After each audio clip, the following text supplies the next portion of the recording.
Hello and welcome to another episode of It's Tea Time. I'm your host, Jonathan Sellers, and normally we'd be joined by John Hartwell, but he couldn't make it this week. He had some things going on with the athletic department that they have to handle, so we're going to be starting it off with the women's basketball team. We're joined by Jennifer Graff, the associate head coach of the women's basketball team, and thanks for joining us here today. Thanks for having me. And I know y'all had an exciting weekend down in Mobile, a big win over South Alabama, and that has to be a good step towards securing that spot at the conference tournament. It's huge, but sadly it's not secured just yet. We still have 4 games left, and everybody's so close in the rankings that these 4 games, it could go either way. I mean, we could finish as high as 3rd, or we could be out the tournament if we completely bomb. So obviously winning one on the road for us was huge, and beating South Alabama, and we were actually tied with them going into the game. So us being able to beat them and taking the sweep takes away any question of a tiebreaker or any of that madness. So it was good to be able to put them behind us and try to keep moving up the rankings. We'll get to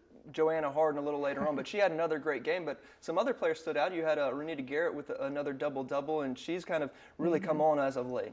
She really has, and consistent is the word that comes to mind when I think about Renita, because over the past 5 or 6 games, she's giving us that close to a double-double almost every game, which is huge for us, and she's coming off the bench, which has worked out well for us. So we've kind of left her starting on the bench and coming off and giving us that spark. But Renita's been able to give us that spark, but so has some other players. Asada Maiga came in the game and played huge for us. I mean, she was really the difference in the game.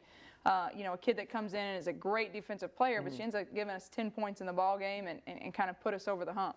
All right, now you've got another game this week to kind of work your way up higher in the standings, and it's a Wednesday night game. Normally you have double headers, but you'll be playing Wednesday night here against Arkansas Little Rock. Just talk about that game. Well, every game is huge for us. We know that, but the great part about the end of our schedule is we have 3 of the 4 at home, and so Wednesday night, like you said, we have Little Rock at home. Now that game, we played it back in January, beginning of January up there, and it was awful. We didn't play very good at all. But you have 2 teams that, you know, obviously in Troy, we lead the league in scoring. Right. Well, Little Rock leads the league in defense. And so you have the top offensive team against the top defensive team in the conference. And so we're hopefully offense can come out on top. But the thing about us is we've become a much better defensive team as well. I think we're a totally different team on Wednesday night than we were back in January 17th whenever we played Little Rock the first time. So it'll be huge. Little Rock's ahead of us in the standings, obviously, but it's a game that we think we can get. We've been playing very well at home, so hopefully we can keep that up. And then you go back on the road again this Saturday and you face Louisiana Monroe, another team you faced already this year. What are your chances in that game? Well, again, you look at standings, and that's what happens when you get down to the end of conference is you're looking at standings, and we lost to Monroe at home very early in the conference season. And again, it's a team that right now is behind us in the standings, but they're right on our heels, and so we really need to go to Monroe and take care of that game. We haven't been extremely successful on the road, but it's part of us, I think, growing up. We were able to beat UTA early on the road, and then when we went down to South and got that win on the road, I think that'll help us when we go into Monroe's gym and really need to win that game. Now, the team kind of struggled towards the beginning of the year, especially early in the conference, had kind of a long losing streak. But since then, y'all have really turned things around. What's been the difference? I think it's our defensive effort. Whereas even starting this season, our first couple games, I think we averaged almost 90 points. And so we've always been, Coach Ruby does a great job of having us in that offensive mindset. And we score very well, but we have to kind of put both ends of the floor together, and we're finally starting to figure that out defensively, how to play as a team.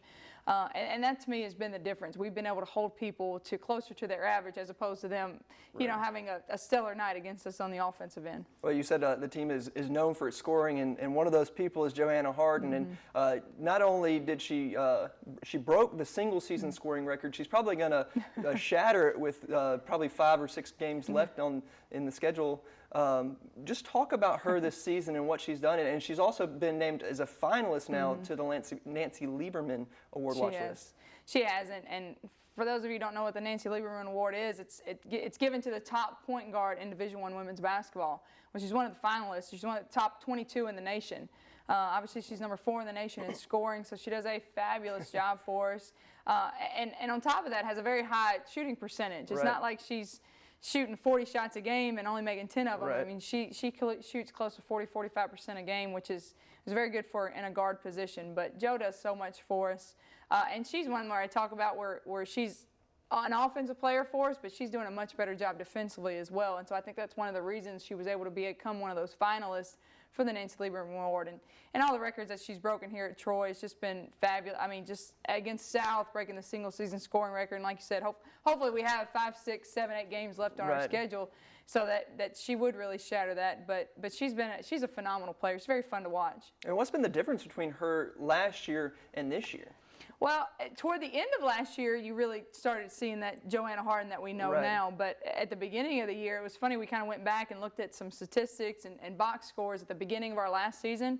There were games where she had 0 points or 4 points. She wasn't even shooting the ball. And I think it was getting used to our system as a coaching staff coming in. We put together a whole new team. And so I think it took a little while for Joe to kind of get used to that.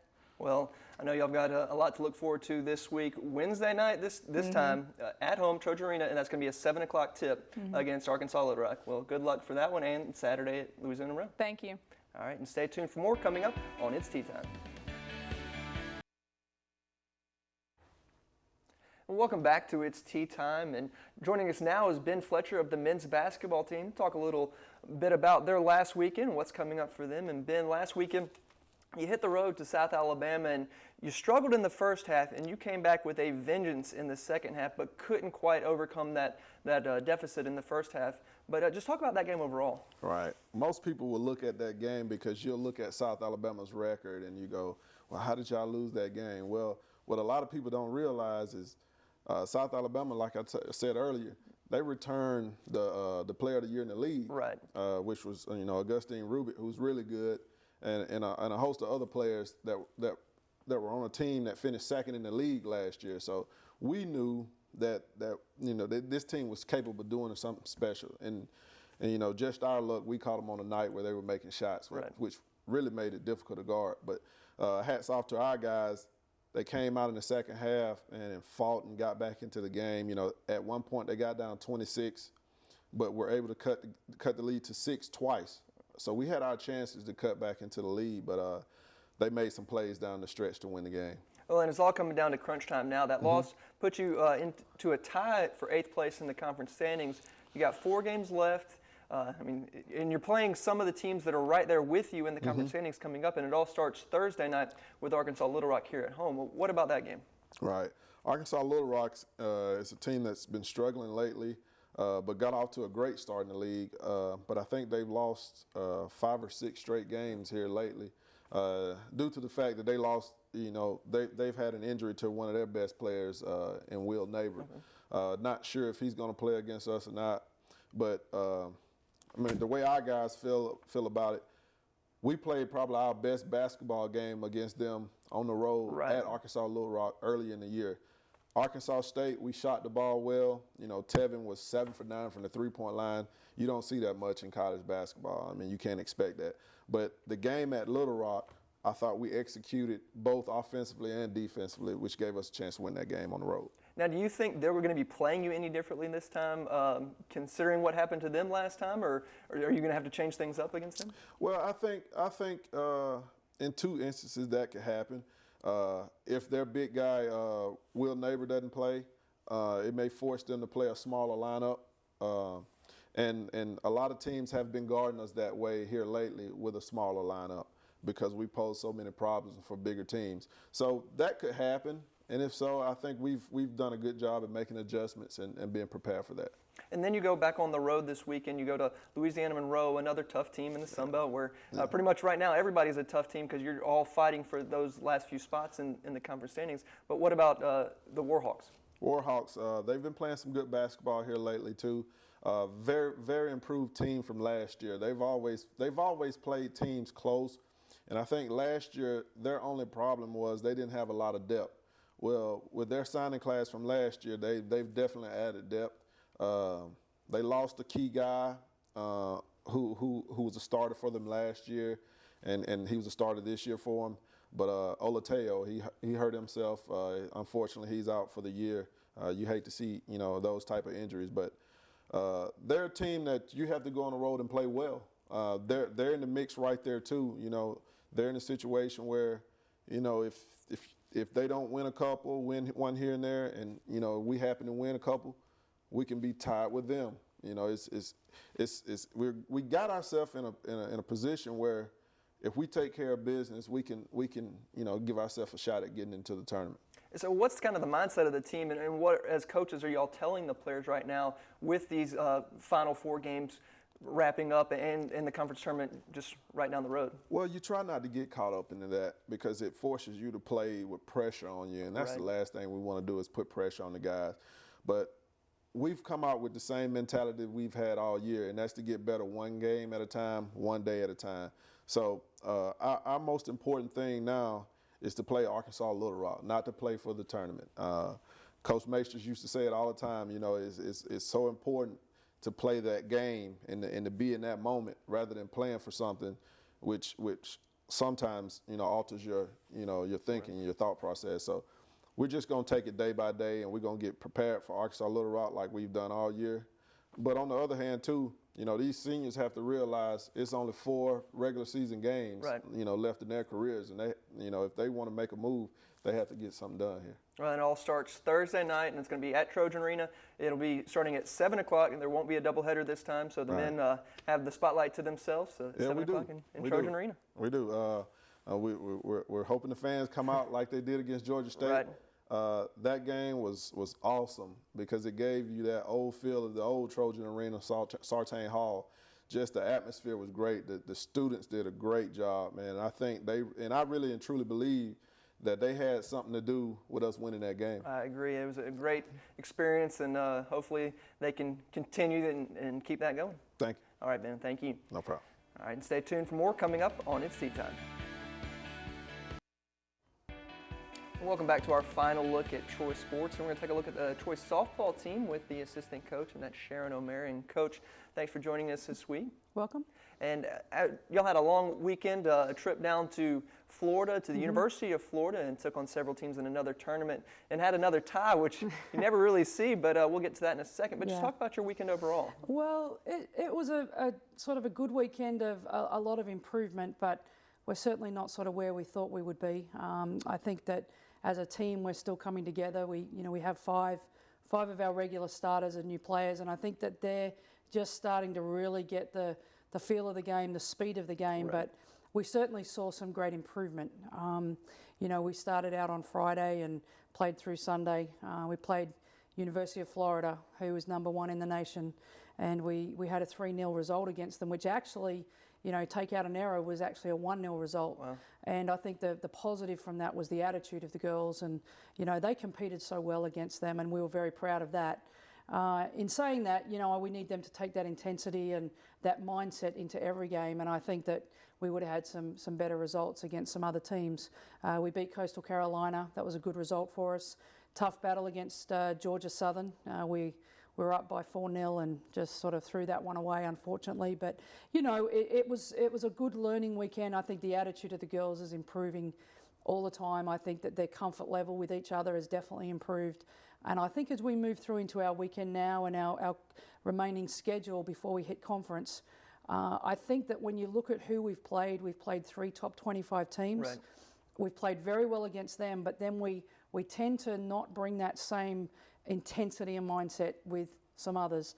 And the teams we're about to play are not in the league of that top 25. And hopefully, we've learnt that we've got to bring that every game. Right. And I think we'll see some very good results as we move forward. So do you think your result against Florida, you lost 3-0, but playing them at home, it was a little different than playing, you played Alabama here, lost 6-0 or 7-0. 7-1. 7-1, I'm sorry. But then losing 3-0 to a team at their home place, the number 1 team in the country, do you think that showed your team has progressed a little bit, like you said? Very much so, and I think there was a couple of factors. We pitched very well, and the girls went in there with no fear. I told them, the best form of defence is attack, and they did that against some of the best hitters in the country. We played great defence, and we also got some good hitting in. We just didn't hit timely. So we had runners on several occasions against an All-American pitcher, Right. and just couldn't execute when we needed a hit at that time. So, I think that playing in Gainesville, I didn't know sort of what to expect, and we don't try and put that in the mind of our players either. We try to just say, play your game, and they really did that.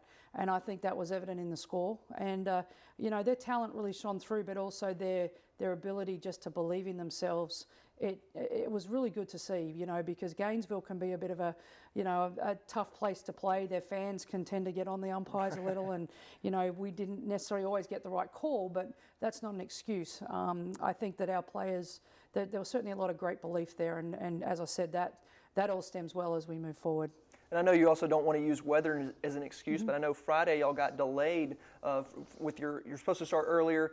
Rain pushed you back and you got started later in the day. Did that mess things up with the way your team got warmed up and then slowed down? I don't think so. I mean, you know, they're just things you have to deal with, and you know, our girls just, you know, you just deal with it. Right. And I think it's just a matter of them staying prepared, you know, eating at the right time, preparing correctly, stretching correctly, and I don't think it had any adverse effects on them. I mean, they were excited to play, and I don't think it had any impact, no. And now you go back on the road again this weekend. You're going to go to Georgia Southern for a tournament there.